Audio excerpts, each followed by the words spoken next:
நம்ம ஆசீர்வதிச்சு ஆயிரங்களுக்கு முன்னாடி லட்சங்களுக்கு முன்னாடி கர்த்தர் நம்ம சாட்சியா நிறுத்துவார். எங்கே நம்மை புறந்தள்ளினார்களோ அதே இடத்துல கர்த்தர் நம்ம உயர்த்தி நிறுத்துவார். எந்த இடத்துல நம்ம சர்டிபிகேட்டை கிழிச்சாங்களோ அதே இடத்துல கர்த்தர் உன்னை அதிகத்தில் அதிகாரியாய் மாற்றுவார். எந்த இடத்துல நீ மறுக்கப்பட்டாயோ அதே இடத்துல மறக்க முடியாதவனாய் கர்த்தர் உன்னை மாற்றுவார். கர்த்தருடைய ஆசீர்வாதம்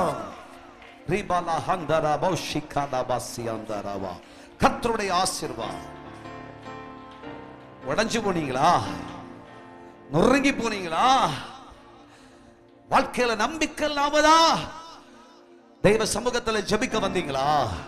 கர்த்தர் இன்னைக்கு சொல்றார், இன்னையோட உன் வாழ்க்கைய தொட்டு ஆசீர்வதிக்க போகிறேன், உயர்த்த போகிறேன்.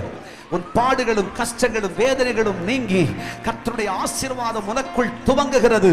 கர்த்தர் ஆசீர்வதிக்கும் பொழுது அந்த ஆசீர்வாதத்தை யாராலும் தடுக்க முடியாது இல்லையா? அதை தடுப்பவன் யார்? கெடுப்பவன் யார்? பறிப்பவன் யார்?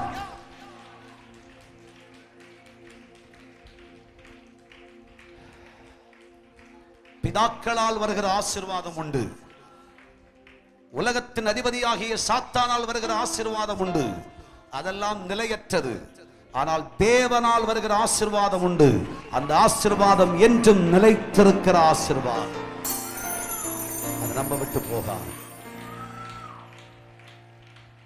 கஷ்டம் நீங்குவது ஆசீர்வாதம், கடன் நீங்குவது ஆசீர்வாதம், பிரச்சனை நீங்குவது ஆசீர்வாதம், வியாதி நீங்குவது ஆசீர்வாதம், கர்த்தருடைய குடும்பத்தின் ஜெபத்தை கேட்பது ஆசீர்வாதம், விண்ணப்பத்துக்கு பதில் செய்வது ஆசீர்வாதம்.